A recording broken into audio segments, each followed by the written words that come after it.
नमस्कार। ज्वलंत मुद्दों पर आधारित हमारी राय में आप सभी का स्वागत करता हूं। मैं हूं राजीव। तो दोस्तों, भारत में चीन की घुसपैठ का मुद्दा एक बार फिर चर्चा में आ गया है और इसके साथ ही ये सवाल भी खड़ा हो गया है कि क्या पीएम मोदी ब्रिक्स की बैठक के दौरान चीन के राष्ट्रपति शी जिनपिंग के सामने भारत की नाराजगी और अपने लोगों की चिंताएं जाहिर कर पाए? क्या पीएम मोदी गलवान में शहीद हुए सैनिकों को इंसाफ दिला पाए? क्या पीएम मोदी चीन को लाल आंखें दिखा पाए? क्योंकि देश पिछले 3 सालों से इंतजार कर रहा है कि 56 इंची छाती वाले पीएम मोदी कब चीन को लाल आंखें दिखाकर पीछे हटने के लिए कहेंगे। इन सवालों के जवाब ब्रिक्स की बैठक के बाद मिल सकते थे, लेकिन ऐसा लग रहा है कि जवाबों के लिए अभी और इंतजार करना होगा, क्योंकि मोदी और जिनपिंग की मुलाकात की जो खबरें आ रही हैं उनसे उलझनें और बढ़ती हुई दिख रही हैं। यानी कि मुलाकात के बाद कुछ सवालों का जवाब मिलना चाहिए था, कुछ चीज़ें जो हैं वो सुलझ जानी चाहिए थी, लेकिन यहाँ उलझती हुई नजर आ रही हैं।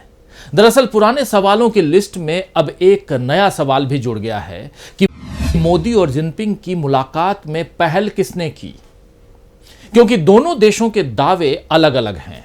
आपको बता दूं कि दक्षिण अफ्रीका में 15वें ब्रिक्स सम्मेलन में पीएम नरेंद्र मोदी और चीन के राष्ट्रपति शी जिनपिंग ने अलग अलग मुलाकात, दोनों से अलग से मुलाकात हुई। दोनों के बीच की ये बैठक शायद पहले से तय नहीं थी, क्योंकि अगर होती तो उसकी सूचना भी आ जाती, मगर अभी तो सूचना की जगह दोनों देशों के अलग अलग दावे आ रहे हैं। अंग्रेजी अखबार हिंदुस्तान टाइम्स ने लिखा है कि विश्वस्त सूत्रों से पता चला है कि मोदी के साथ मुलाकात के लिए चीन ने गुजारिश की थी। वहीं चीन के विदेश मंत्रालय ने एक बयान में कहा है कि दोनों नेताओं की मुलाकात मोदी के अनुरोध पर हुई। चीन ने कहा है कि ये मुलाकात बताती है कि भारत और चीन दोनों ही रिश्तों को सामान्य करना चाहते हैं। वहीं इंडियन एक्सप्रेस अखबार का कहना है कि प्रधानमंत्री नरेंद्र मोदी ने पूर्वी लद्दाख में बड़े पैमाने पर चीनी सेना की तैनाती के बारे में बात की और चिंता जताई।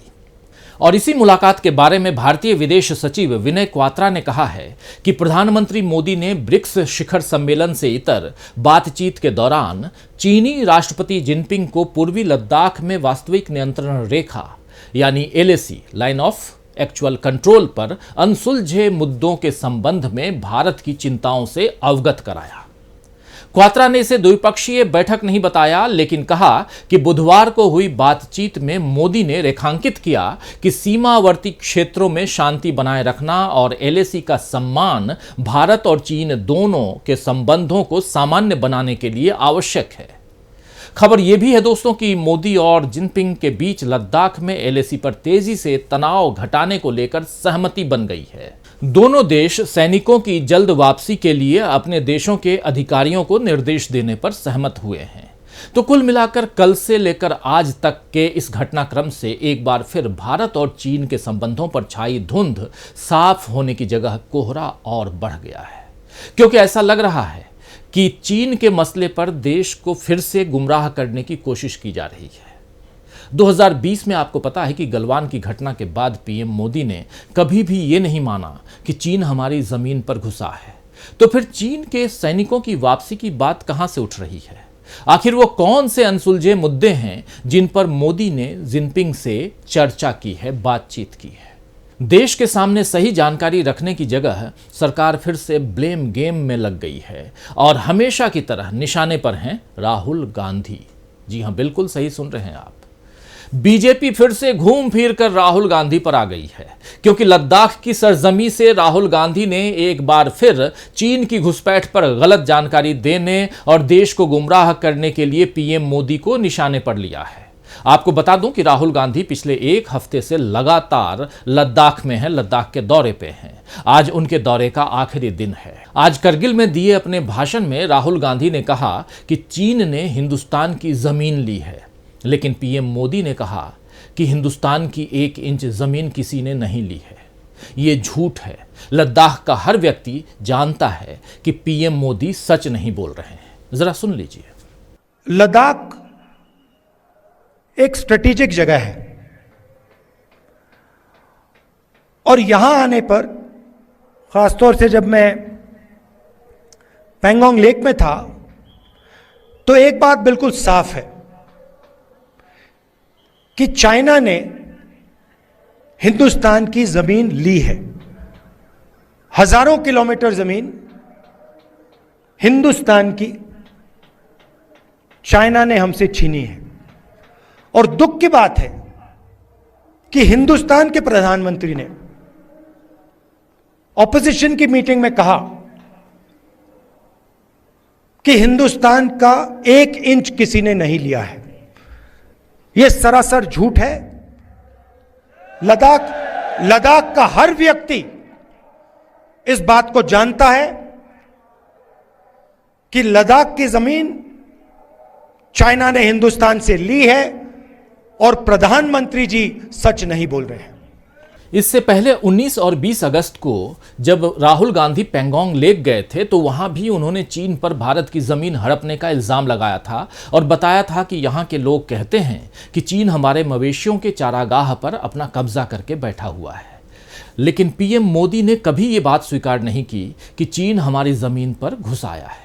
अब राहुल के इस दावे के बाद बीजेपी ने आज एक प्रेस कॉन्फ्रेंस कर ली और इल्जाम लगाया कि राहुल बेबुनियाद बातें करते हैं। उन्हें चीन से इतना प्यार क्यों है? लेह में राहुल को कौन बता रहा है कि चीन ने क्या किया? तो राहुल पर चाहे जितने इल्जाम बीजेपी लगा ले, लेकिन इस आरोप से तो फिर भी नहीं बच सकती है बीजेपी कि पीएम मोदी ने देश को चीन के बारे में सच नहीं कहा। आज कांग्रेस ने भी पीएम मोदी पर चोट करते हुए बड़ा ऐलान किया है। एक क्लिपिंग को साझा करते हुए कांग्रेस महासचिव जयराम रमेश ने लिखा है, याद है प्रधानमंत्री ने 19 जून 2020 को क्या कहा था? जब तक प्रधानमंत्री सच नहीं बोलेंगे तब तक हम देश को उनका झूठ बार बार याद दिलाएंगे। जरा देख लीजिए। न वहां कोई हमारी सीमा में घुस आया है, न ही कोई घुसा हुआ है, न ही हमारी कोई पोस्ट किसी दूसरे के कब्जे में है। यानी कांग्रेस ने सीधे सीधे मोदी को चेतावनी दे दी है कि वो सच बोलें, वरना कांग्रेस उनके झूठ देश को याद दिलाती रहेगी। सोशल मीडिया पर भी पीएम की गलत बयानी पर सवाल उठने लगे हैं। एक यूजर ने तो झूठ को राजधर्म बनाने की सलाह तक दे दी है। इस यूजर ने लिखा है कि भारत की सीमा में चीन आया नहीं है लेकिन वापस जाने को तैयार है। चीन की सीमा पर कुछ गड़बड़ नहीं है लेकिन चीन तनाव कम करने को तैयार है। अब झूठ को ही राजधर्म घोषित कर देना चाहिए। आपको बता दूं कि मई 2020 में चीन और भारतीय सैनिकों के बीच हिंसक झड़प हुई थी और यह झड़प लद्दाख की गलवान घाटी में हुई थी। इसमें भारत के 20 सैनिक शहीद हुए थे। इस घटना में चीन के भी कई सैनिक मारे गए, लेकिन चीन की सरकार ने उनकी सही संख्या आज तक सार्वजनिक नहीं की। इस घटना के बाद दोनों देशों ने इलाके में सैनिकों और हथियारों की भारी तैनाती कर दी।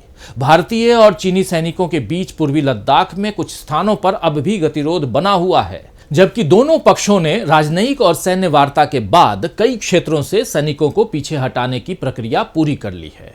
भारत और चीन के बीच 13 और 14 अगस्त को कोर कमांडर स्तर की 19वें दौर की बैठक हुई थी। उसके बाद भारत और चीन के बीच मेजर जनरल स्तर की वार्ता भी हो चुकी है, लेकिन 3 सालों से चल रही वार्ता का कोई हल न निकलने का कारण, सबसे बड़ा कारण यही दिख रहा है कि राजनीतिक इच्छा शक्ति कहीं न कहीं कमजोर हो रही है। अगर पीएम मोदी खुलकर चीन का नाम लेकर कहें कि उसने घुसपैठ की और हमने उसे पीछे हटने पर मजबूर कर दिया, तब तो उनकी सरकार की मजबूती नजर आती है। मगर अभी तो चीन के मसले पर देश फिर से गुमराह होता हुआ दिख रहा है, क्योंकि बीजेपी चीन की जगह कांग्रेस से हिसाब किताब करने में व्यस्त दिख रही है। राहुल गांधी को घेरने में लगी हुई है। लेकिन ऐसा ना हो कि राहुल को घेरते हुए 2024 में बीजेपी खुद घिर जाए और हार से बच ना पाए। तो आज के लिए बस इतना ही। नमस्कार।